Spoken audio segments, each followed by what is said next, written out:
Saudara-saudaraku yang terkasih, bagi orang-orang yang sering keluar masuk dapur, pasti ngerti betul kalau kita masak telur dari awal, air kita ambil dari keran, kita masukin panci, kita masukin telurnya.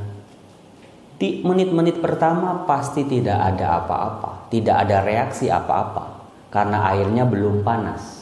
Tetapi kalau udah mulai masuk menit keempat, menit kelima, ketika air mulai glubuk,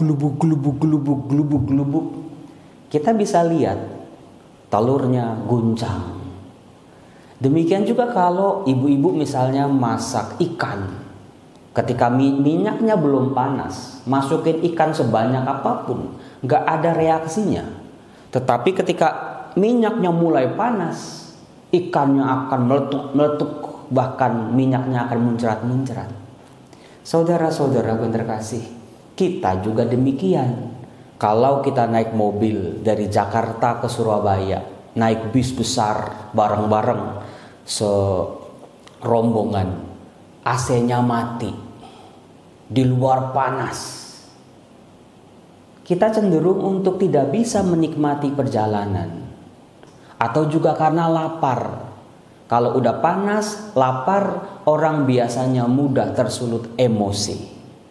Saudara-saudaraku yang terkasih, kebetulan dalam bacaan hari ini, bacaan pertama, kalimat pertama, ketika orang Israel ada di padang gurun di seberang sungai Yordan. Kalimat itulah yang mau saya angkat sebagai permenungan kita. Kalau Anda menemukan kata padang gurun dalam kitab suci, itu pasti mempunyai sebuah makna yang sangat amat dalam. Padang gurun, sebuah keadaan yang tidak ada apa-apa. Tidak ada restoran, tidak ada yang hijau-hijau, tidak ada air, tidak ada jalan yang lurus gitu, jelas arahnya. Padang gurun hanyalah hamparan pasir kering kerontang. Orang-orang Israel di padang gurun punya sebuah pengalaman yang sangat berkesan sampai mereka sampai detik ini. Yaitu mereka harus berjalan 40 tahun di padang gurun. Yang mau saya angkat adalah identitas bangsa ini yang berjalan di padang gurun. Dan nanti ujungnya saya mau kita untuk melihat diri kitalah bangsa Israel itu. Kita bisa bercermin dari apa yang dibuat, apa yang dilakukan, apa yang dialami oleh orang-orang Israel di padang gurun. Sebagai informasi, bangsa Israel yang berjalan 40 tahun di padang gurun adalah bangsa yang baru saja dibebaskan oleh Allah dari perbudakan Mesir. Mereka tadinya adalah bangsa budak. Yang namanya bangsa budak, bangsa tanpa identitas, bangsa tanpa perlindungan, bangsa tanpa undang-undang yang jelas. Setiap hari ditindas. Bahkan mungkin air mata sudah menjadi bagian dari hidup mereka. Yang namanya bangsa budak, bertahun-tahun ditindas. Mungkin mereka sudah tidak bisa lagi melihat atau ingat apa itu kebahagiaan. Penderitaan, sakit penyakit sudah menjadi bagian dari hidup mereka. Jadi bangsa ini bangsa yang tidak memiliki harapan lagi. Pada suatu ketika Allah mengingat perjanjiannya dengan Abraham, mengutus Musa untuk membebaskan bangsa ini keluar dari Mesir. Sesuatu yang hampir tidak mungkin. Mesir sebuah bangsa yang hebat, gilang gemilang, bangsa yang sangat amat besar. Bangsa Israel tidak ada seujung kukunya bagi bangsa Mesir saat itu. Tetapi kok bisa-bisanya bangsa ini bisa keluar dari kungkungan Firaun dan juga Mesir dengan segala kekuatannya? Lagi-lagi jawabannya adalah Tuhan sudah punya rencana. Tuhan intervensi, Tuhan campur tangan dengan segala mukjizat-mukjizatnya. Bukan berarti begitu mereka keluar dari Mesir, hidup mereka sudah langsung bahagia. Langsung ada masalah demi masalah mendatangi mereka, yaitu padang gurun. Kalau Anda baca kitab Keluaran, orang Israel ini harus melewati dari satu padang gurun yang satu ke padang gurun yang lain. Setiap padang gurun memiliki karakteristik yang berbeda-beda, tantangan yang berbeda-beda. Ada kalanya mereka kepanasan, ada kalanya mereka juga kedinginan, ada kalanya mereka nggak punya sumber air setetes pun, tiris, habis, kering, kerontang. Ada kalanya mereka kelaparan, ada kalanya mereka berjalan tanpa tujuan. Nyasar mungkin, harus belok lagi, muter balik lagi. Tidak ada yang bisa diandalkan ketika orang Israel berjalan di padang gurun. Bukan sehari 2 hari, bukan seminggu 2 minggu, setahun 2 tahun, 40 tahun. Sebuah bangsa dari yang muda, yang tua, yang kecil, yang besar, yang baru lahir ataupun yang hampir meninggal berjalan bersama-sama bersama ternaknya juga. Bisa dibayangkan bukan sebuah perkara yang mudah. Saudara-saudara, seperti juga hidup kita. Ketika hidup menjadi menantang, krisis, kering, kita mudah kehilangan arah, protes, kecewa, hilang harapan dan teman-temannya. Demikian juga dengan orang Israel. Mereka bertanya, sampai kapan kami harus berjalan?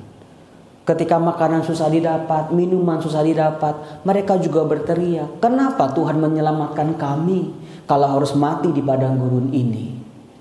Itulah wajah kita, saudara-saudara. Tetapi ternyata justru dalam situasi yang sangat terbatas itulah Allah memainkan perannya sebagai pribadi yang bertanggung jawab terhadap bangsa yang baru saja dibebaskannya.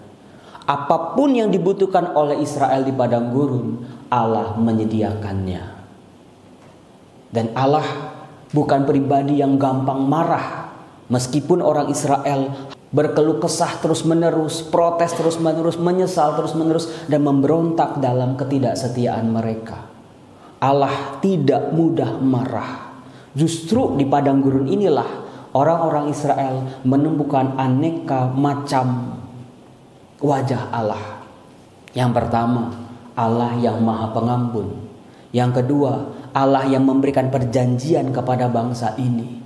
Dan yang ketiga, mukjizat demi mukjizat, pertolongan-pertolongan Tuhan, penyertaan Tuhan mereka alami.